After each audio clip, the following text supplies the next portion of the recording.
Hello మా video నచ్చిందా వెంటనే లైక్ అండ్ కామెంట్ చేయండి. ఇంకా మా Andhra Vilas movie news channel కు సబ్స్క్రైబ్ చేసి నూతన వీడియోల కోసం బెల్ ఐకాన్ ను సూపర్ స్టార్ కృష్ణ తన కుమారులు రమేష్ బాబు, మహేష్ బాబులని నటులుగా తీర్చిదిద్దారు. రమేష్ బాబు కెరీర్లో వచ్చిన ఒడిదుడుకులను చూసి, ఆయన తిరిగి సినిమాల్లోకి రావాలని కృష్ణ ఎంతగా ప్రయత్నించారో దర్శకుడు ఎన్ శంకర్ వెల్లడించారు. ఆ ప్రయత్నం ఏంటో ఇప్పుడు చూద్దాం. సూపర్ స్టార్ కృష్ణ 350 పైగా చిత్రాల్లో నటించారు. సినిమా కోసం సూపర్ స్టార్ కృష్ణ చేసినన్ని సాహసాలు ఇంకెవరూ చేయలేదు అంటే అతిశయోక్తి కాదు. తెలుగు సినిమా చరిత్రలో నిలిచిపోయే ఎన్నో గొప్ప చిత్రాలని సూపర్ స్టార్ కృష్ణ అందించారు. కృష్ణ తన ఇద్దరు కొడుకులు రమేష్ బాబు, మహేష్ బాబులని నటులుగా తీర్చిదిద్దారు. మహేష్ బాబు ప్రస్తుతం టాలీవుడ్లో సూపర్ స్టార్గా తిరుగులేని క్రేజ్ సొంతం చేసుకున్నారు. రమేష్ బాబు 3 ఏళ్ల క్రితం అనారోగ్యంతో మరణించారు. రమేష్ బాబు 80, 90 దశకాల్లో హీరోగా రాణించారు. కొన్ని చిత్రాల్లో నటించారు. కానీ రమేష్ బాబు నటించిన ప్రతి చిత్రం డిజాస్టర్ అవుతుండడంతో ఆయనకి సినిమా పట్ల విరక్తి కలిగింది.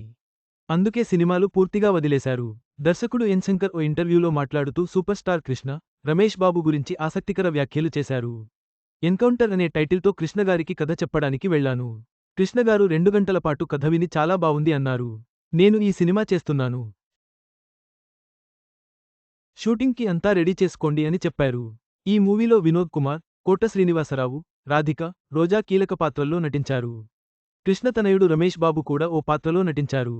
ఆ పాత్ర కోసం ముందుగా వేరే నటుడిని అనుకున్నాం. కానీ కృష్ణగారు తన కొడుకు రమేష్ బాబుని అడగమని చెప్పారు. రమేష్ని ఒకసారి అడగండి. రమేష్ సినిమాలు వదిలేయాలని అనుకుంటున్నాడు. ఇది రమేష్కి లాస్ట్ మూవీ అయితే బావుంటుంది అని నా ఫీలింగ్. ఒకవేళ ఈ మూవీ సూపర్ హిట్ అయితే రమేష్ మళ్లీ సినిమాలు తిరిగి ప్రారంభిస్తాడేమో. అప్పుడు ఇంకా హ్యాపీ అని కృష్ణ తనతో చెప్పినట్లు ఎన్ శంకర్ గుర్తు చేసుకున్నారు. కృష్ణ కోరిక మేరకు ఎన్ శంకర్ వెళ్లి రమేష్ బాబుని అడగడం, దానికి ఆయన అంగీకరించడం జరిగింది. రమేష్ బాబు ఎన్కౌంటర్ చిత్రంలో నటించడానికి ఒప్పుకోవడంతో కృష్ణగారిలో పట్టలేని సంతోషం కనిపించింది. కృష్ణగారు రమేష్ బాబు కెరీర్ కోసం చేసిన చివరి ప్రయత్నం ఇదే. నటీనటులంతా ఎంపిక కావడంతో షూటింగ్ మొదలు పెట్టాం. ఈ మూవీ షూటింగ్ దాదాపుగా ఫారెస్ట్లోనే ఉంటుంది. దీనికోసం వికారాబాద్, హార్సిలీ హిల్స్, మదనపల్లె, భద్రాచలం, మోతుగూడెం లాంటి అటవీ ప్రాంతాల్లో ఈ చిత్ర షూటింగ్ జరిపాం. నక్సలిజం బ్యాక్ డ్రాప్లో విప్లవాత్మక కథతో ఈ చిత్రం తెరకెక్కింది. అప్పట్లో 1996, 97లో ఆంధ్రప్రదేశ్ రాష్ట్రంలో నక్సలిజం ప్రభావం ఎక్కువగా ఉంది.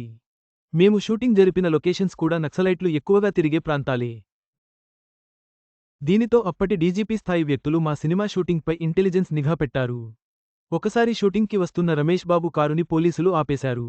షూటింగ్ ఎక్కడ జరుగుతోంది, నటీనటులు ఎవరెవరు వచ్చారు అనే వివరాలు ప్రతిరోజూ ఇంటెలిజెన్స్ ద్వారా డీజీపీ టేబుల్ పైకి వెళ్లేవి. ఈ విషయానికి సూపర్ స్టార్ కృష్ణగారికి తెలిసింది. దీనితో కృష్ణగారు నేరుగా అప్పటి సీఎం చంద్రబాబుని కలిశారు. ఇంటెలిజెన్స్, పోలీసులు తమ సినిమాపై నిఘా పెట్టారు అనే విషయాన్ని చంద్రబాబుకి తెలిపారు. దీనితో చంద్రబాబు, అదేం పర్వాలేదు సార్, మీరు హ్యాపీగా షూటింగ్ చేసుకోండి, అధికారులు వాళ్ల పని వాళ్లు చేసుకుంటారు, మీకు ఎలాంటి ఇబ్బంది ఉండదు అని కృష్ణతో చెప్పినట్లు ఎన్ శంకర్ తెలిపారు. మొత్తంగా ఎన్కౌంటర్ చిత్రం షూటింగ్ పూర్తి చేసుకుని 1997లో రిలీజ్ అయింది.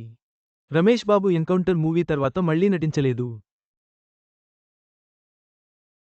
రమేష్ బాబు కెరీర్ పట్ల కృష్ణకు ఎంత శ్రద్ధ ఉందో ఎన్కౌంటర్ చిత్ర సంఘటనలు వెల్లడిస్తున్నాయి.